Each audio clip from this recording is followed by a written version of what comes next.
Lesson number one, my country people, Dr. Waiting. Listen, whether or not you accept my country people is a force to reckon with. Me, I agree. He's an enemy that is strong. So we got to be technical to what they do. We thank my country people for this wonderful job. Now, we'll go ahead.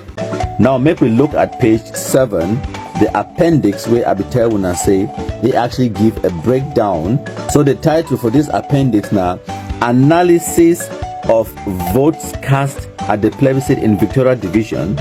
So now say the very first part it do analysis of votes the way they be cast in villages the way now mostly the Bakweri people them they inhabit those communities them small support, great support, Bojongo, we now understand. So all of these Lisoka, Moliko 2 and Moya 2 and all of these ones them some of them I don't know how to pronounce the names them, Bota and the rest. So when I see and for they say the people the way they vote for Nigeria they be greater than the people the way they vote for joint French Cameroon. In all of these villages the way they be predominantly Bakweris. When I see the result right, I give one a typical example for the last two, for Moliko 2 and Moya 2. For Moliko 2, you get 276 for Nigeria and only 71 for Cameroon, and 299 for Nigeria for Moya 2, and only 147 for Cameroon. So the point where the Bakweri Molongo they make an assertion say the indigenous Bakweri people them they vote now for join Nigeria, whereas the people the way they call them say strangers like the Graphi people them and the people the way they come in from the former French Cameroon now them vote for join Cameroon. So for part B of this appendix it gives an analysis of the votes the way they be cast at Bakweri villages, the way they get a large stranger population like Boya, of course, when a capital Victoria, which then a Limbe, Bonalikomba, Mutengene, Ikata, Owe, and Tiko. All of these communities, them according to you, they get a large stranger population. In fact, it means say they get a large Graphi people the way they live for day and Bambeleke them, when I feel see where to where them be try for prove them, now say they get a larger population where they vote for join Cameroon in those villages them, and a smaller population where they vote for join Nigeria, because this population, these villages them, they get a larger population when are strangers. Now we look at part C of this appendix. So for part C, it do analysis of the votes for the plantations where it get people mainly where they call them say strangers. Make we see the analysis, the breakdown of the votes. You see I'm say in places that are like Moliwe, like Ekona, you get Bota CDC, Tiko CDC, Miselele CDC, Likomba, E&F, Toleti Estate, Mamu, and all of these areas. And you see the number of people the way they vote for join Nigeria very few. But the number of people the way they vote for joint French Cameroon or La République du Cameroon as I call them, it be a lot more. Now the point that way it talk them. So now the end of the document that and at the point that way the Bakweri Molongo they will make them say the indigenous Bakweri people them for the villages the way they get mostly the Bakweri dominated populations they be vote for join Nigeria, and in the villages the way they get a high population of the so-called strangers they vote for join Cameroon, and for the plantations then where they get a lot of stranger population they be vote for join Cameroon. It explain why the Victoria Division it be overwhelmingly vote for join Cameroon instead of Nigeria. So it break them down into the tribes village by village and looking at the CDC population or the villages the way they've been at CDC plantations and the ones where they be predominated by the strangers as we call them, the Graphi people them. So now he analysis that for provide them as evidence to the United Nations General Assembly say the Bakweri people they be vote for join Nigeria. And a recommendation, a request, now say make the General Assembly grant them their wishes for join Nigeria, regardless of which way the overall decision for the plebiscite it be. It want make they divide the territory village by village or tribe by tribe. Any tribe where it be vote for join Nigeria, may they allow them for join, and any other tribe where they be vote for join Cameroon, may they allow them for join. Why? Because the Bakweri people then as a minority group they fear say they could be over dominated by the Graphi people then we equal and say the strangers. That is the driving force where it be make them the Bakweri people they vote for join Nigeria.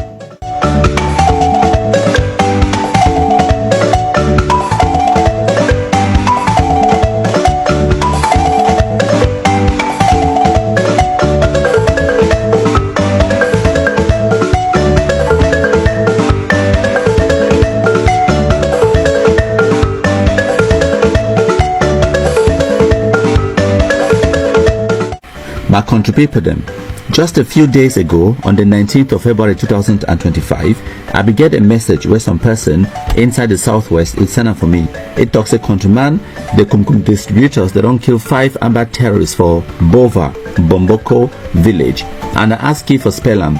So a screenshot where they will discuss inside their WhatsApp group. So if you look at this comment where I highlight them, where I display them on the screen for now, it will give you an idea of where it go on, the mentality, the orientation of the indigenous Southwesterners. And don't get me wrong, I know they talk this in a bad way for castigate or for blame, and they just want make una understand the true reality of the situation. So when the military enter for that village, it kill amber terrorists them, and they post the dead body pictures them inside that WhatsApp group. One of the people them, when are the indigenous people them inside that village, he question where he ask them, are they our sons in the land or strangers? Remember this one now 2025. So these things the way I come up for discussion, where are shown letters from the archives of the United Nations as the Bakweri Molongo, that they refer to the people then from the northwest as strangers. 2025 are the shown evidence of private conversations then when Southwesterners they talk amongst themselves, they feel free for truly express how they feel. Now here is the truth and the reality, whether you like it or not. The Northwesterners are seen and perceived by the indigenous Southwesterners as strangers, as a people with a different culture, as a people who have come to take over their lands, as a people who have come to over-dominate them even in their own land. These sentiments did not occur overnight. These perceptions and sentiments are not abstract. They are reality, and based on our historical realities, the facts, things the way they don't happen, they have every right for feel the way they feel.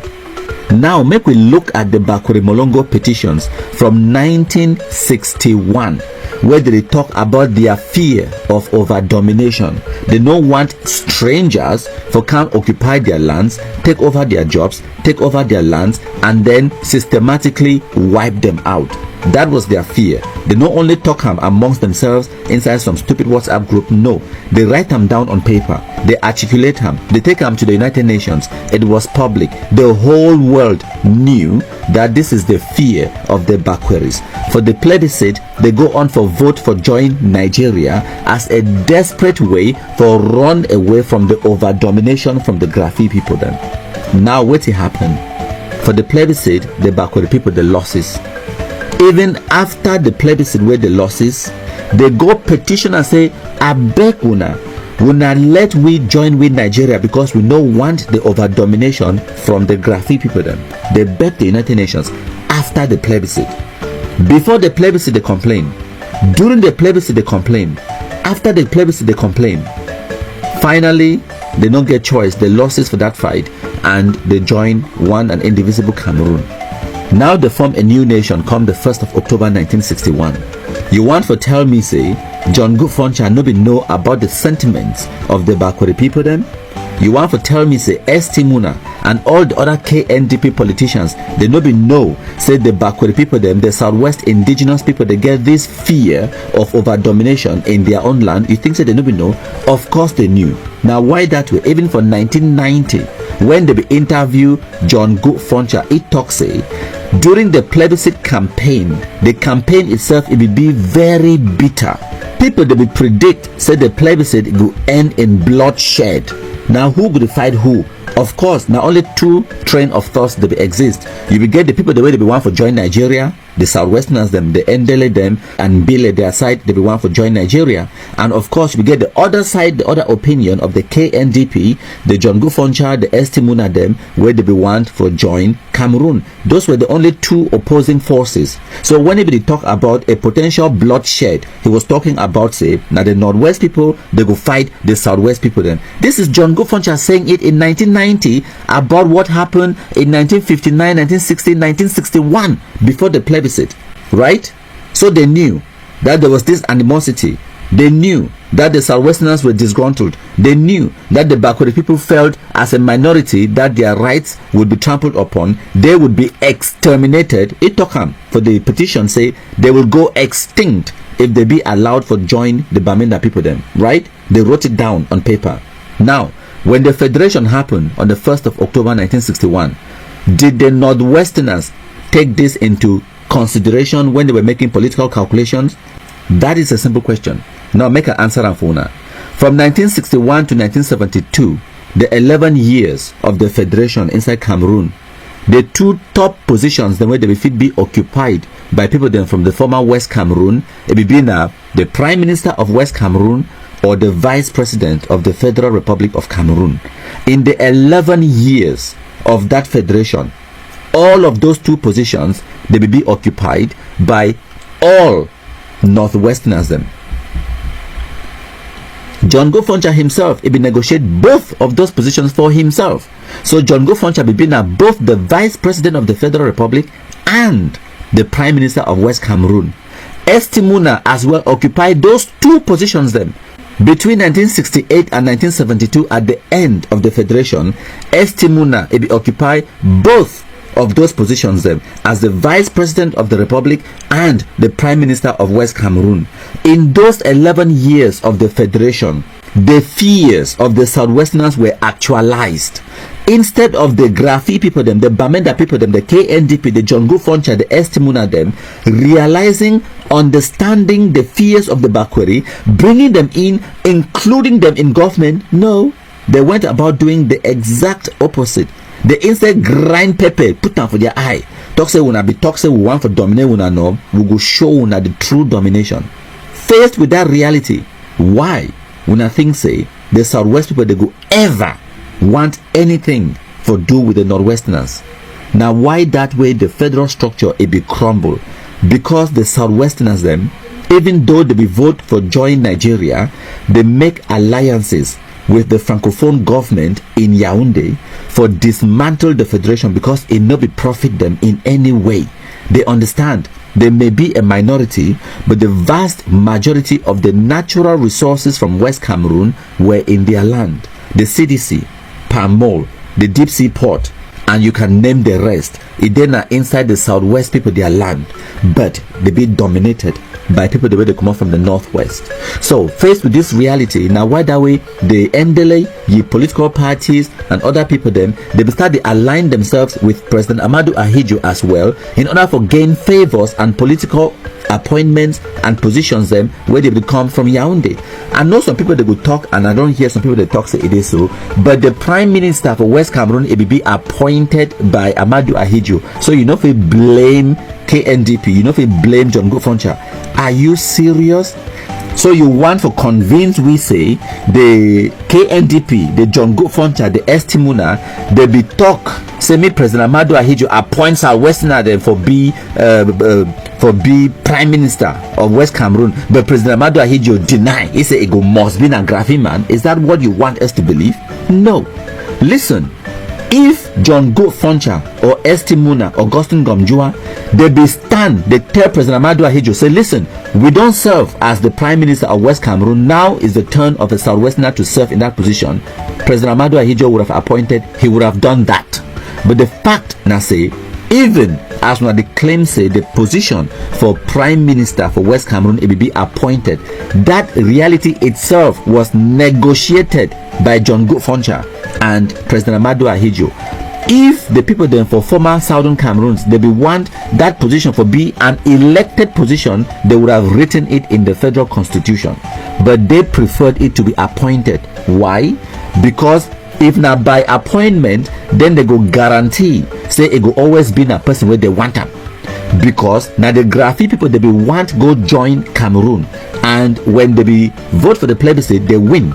So they will get the opportunity now for negotiate everything about the form of state with President Ahmadu Ahidjo, sidelining the Mbile and Endele their own side, because now people in that way they be want to go join Nigeria. So most of those negotiations them it will be now only Ahmadu Ahidjo and John Goode Foncha. If John Goode Foncha it be want that position as Prime Minister of West Cameroon, make it be an elected position, he would have made it so. If first time say make the right time into constitution, but it no be one time make it be elected, it be one time make it be appointed, so that they go appoint Nayi, because whatever Ahmadu Ahidjo talk, it go become law.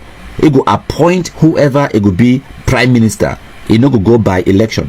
Remember say John Goode Foncha, your biggest political rival, it be na Endele, and the first time when they contest, Endele win. Remember say Endele be the first prime minister of the former Southern Cameroon, right? Now about 1.5 years later, when they get another election, and then John Goode Foncha a win, and he win by a very slim majority. He be win by only 2 votes. It means say Endele will get 12 representatives for the House, and KNDP they will get 14. And afterwards, one of the parliamentarian it will cross the carpet, it go join in Endele their side. So they will actually be now 13 representatives in the Southern Cameroon's House of Assembly. But because of that dynamic, John Goode Foncha will remain as the prime minister, despite the fact say they will be in a draw. And faced with this reality, John Goode Foncha be no say, even though he get the population for his side, but the electoral result it did not prove it, because Endele will still get a big population where they will support he. So it no be want a situation where they go the fight over position for be the prime minister of West Cameroon, because if they put them to the electorate, say me they vote the person where it will be prime minister for West Cameroon, there is a big opportunity say Southwest man it go win, just like how Endele be don't win the first time. Now why that way? The political calculation for John Goode Foncha, Estimuna and the KNDP now say make that position it be appointed, because they know say President Ahmadu Ahidjo it go always favor the Northwesterner, because now Northwest people them they be want for join the union. Southwest people they will make enemies with President Ahmadu Ahidjo by campaigning to join Nigeria. Now why that? The position of prime minister was an appointed one, not elected, and the Northwesterners they go grind pepper, put them for Southwest man eye in the 11 years of the federation. Now why that way? When President Ahmadu Ahidjo we see the infighting where it go on in West Cameroon, President Ahmadu Ahidjo proposed for them say make them dissolve all those political parties, the KNC, the KNDP, the this, the that, the OK, all those political parties them we not dissolve them, so that make we form one big party where all we will be in a executive inside the party, and then we will share power equally in the whole country. So the Southwest politicians them, the Mbile and the Endele, they be accept this deal for dismantle their political parties them and form one political party inside the whole of Cameroon, because once again there be the fear over domination and the control where the Northwest politicians them they be get them over West Cameroon. So once again, the whole point of this presentation now for we for understand our true history. I know they do this presentation so that make you judge the Southwesterners or judge the Northwesterners. No, I want us for reckon with the past, understand exactly what will be happen, because it will give we the knowledge where we need them for understand what way it happen today, so that we go prepare for the future, and we go fit prevent future bloodshed or future calamity. The worst thing where if it ever happened to the Anglophones now for create a 2-state federation inside Cameroon again, it will simply never work. There will be bloodshed. As now here John Goode Foncha be talking for 1990, say it was predicted that the plebiscite would end in bloodshed. As now see for the documents for the Bakweri Molongo, they write them down in pen and paper. The talk say that they fear say they could be exterminated. A population where they fear extermination, it means say they be desperate and they could do anything, and they no could ever want to be placed in a position or situation where they could be wiped out, whether not culturally or in population. So the Southwest indigenous people them, they don't make a concerted effort. Over the past 60 to 70 years, that position has not changed. The fear of over-domination from the Northwesterners has not changed. We have to reckon with that fact. Make we no ever make mistake. Say we want to go into a two-state federation inside Cameroon. It will never work.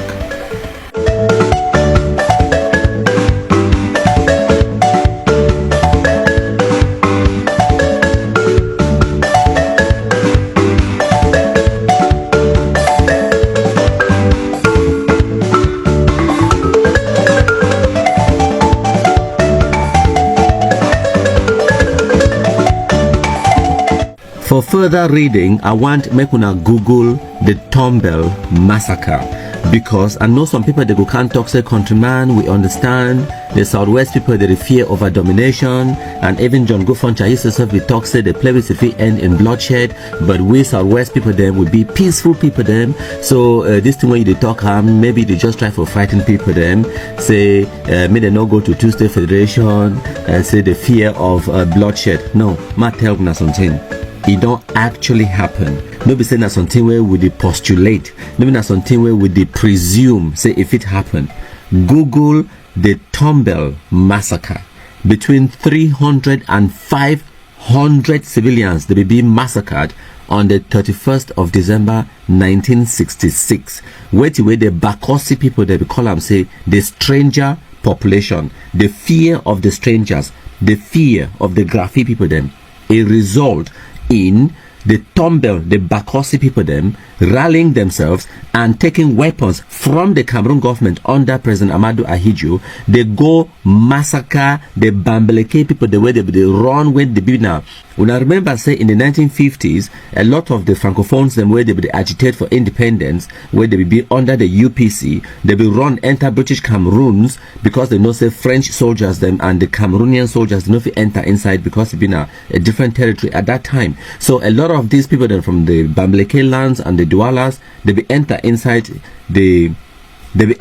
Northwest and Southwest. Now the reason that way you get quite a big population of Bambelekes inside the Northwest and the Southwest. And now one of the reasons in that way Endele they talk about the stranger population. It be mean those Bambeleke people them and the Northwesterners them, the Graffiti people them. So for 1966 it came to a head where the Bakweri people them, jealous of the fact say the Bambeleke they progress, and also because say they accuse the Bambelekes them of promoting and supporting terrorism because of the Maquisard war where it would go on at that time, and because say many of those Maquisards them, the UPC militants where they be carry guns for fight against the French and fight against President Amadou Ahidjo government, many of them they be end up for use those guns them for target their own civilians them, for protect some chiefs them, and then do kidnapping for ransoms and just extortion and making money for themselves. Exactly what really happened in the Anglophone zone today, it happened in the 1950s and the 1960s already. Now why do I tell you say history be important for serve we a lesson so that we fit prevent certain things that may not happen.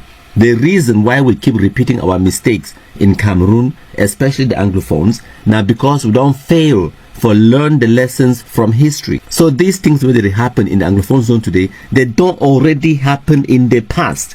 The UPC, the Maquisards them, when they be carried guns to a larger extent, they be use those guns them for extortion. They be actually they avoid for attack the Cameroon military.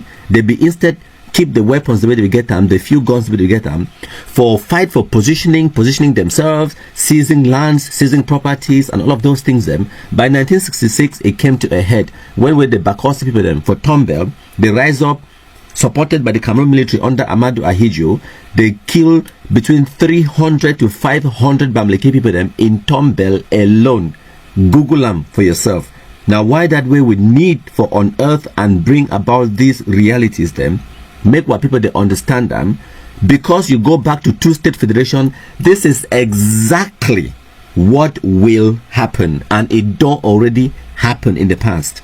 The Southwest indigenous people, their fear of over domination by the strangers, the Graffiti people them, that fear is enough for make them desperate enough for carry guns them.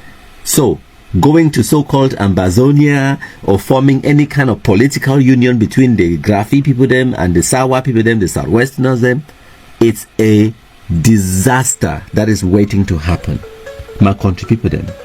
Thank you so much for listening to me this far, and I hope say when I go share them with my family members, with our friends and colleagues them for work, so that may they also learn our history and understand things the way they be happen in the past. Make we not be too harsh for the judge our forefathers them, but make we try to understand their political calculations them, because they will make those calculations them in their time. Our advantage now say we feel see in the past so that we feel plan a better future. But our forefathers them, they not be get that advantage where we get them. So they will make the political calculations of their time faced with the realities where they be face them. If me I be there in their shoes, I for probably make exactly the same decisions the way they be make them. But we know they in their shoes, things that don't happen, and we go learn from that history so that we don't make the same mistakes where Endele be make them, where John Go Foncha be make them. The sad reality now say, when you look at the mistakes the way Endele, Foncha, Estimuna, Mbile, they be make them in the 50s and the 60s, nothing has changed. The reason why Anglophones keep making the same mistakes over and over and over again, now because they never learn from the past. Now because Anglophones they deny the facts of the past. Now because Anglophones they lie to themselves. Now because Anglophones they no want to reckon with the truth. The truth when we are the present them to una. Now for help we learn from the past so that we not go repeat our mistakes. If you look at the so-called separatists today, where they say they don't carry guns them for divide Cameroon or for fight for the betterment of Anglophones them, what have they done? They don't instead turn the guns against the Anglophone civilian population. They fight now amongst themselves. They get like 7 different governments and 13 different presidents, and it is all chaotic because we have not learned from our history. The only time where the Anglophones, the people then for the former British Southern Cameroons, they be progress now when they be work together. For example, 1954, when they be withdraw from the Eastern House of Enugu, all parliamentarians from that territory, they be there in one accord. They withdraw together. Now why that way they get the leverage for bargain with the British and the Nigerian government for get autonomy for that region? Because they were united. Fongum Goji Dinka, it don't also talk for this presentation again about an incident where it be happened for United Nations when the UN it be one for give we a plebiscite. The two people them, the two leaders them, Endele and Foncha, they agree and they sign one piece of document, pass them to the United Nations General Assembly, and because of that unity, the United Nations it be cancel the plebiscite, because we're supposed to get now 2 plebiscites, not 1. And now because of that unity, it be make the first plebiscite for Southern Cameroons in no behold. Because the two leaders they become in one accord, they agree say now the position this way we want them. So you see I'm saying there is evidence from our past. Say whenever Anglophones they unite for one purpose, we achieve whatever we decide for achieving. Be it the GCE board, the university for Boya, and other fights the way Anglophones they don't fight them. Anglophones they go always win if they be united in purpose. But for as long as Anglophones they be divided, they no go ever succeed.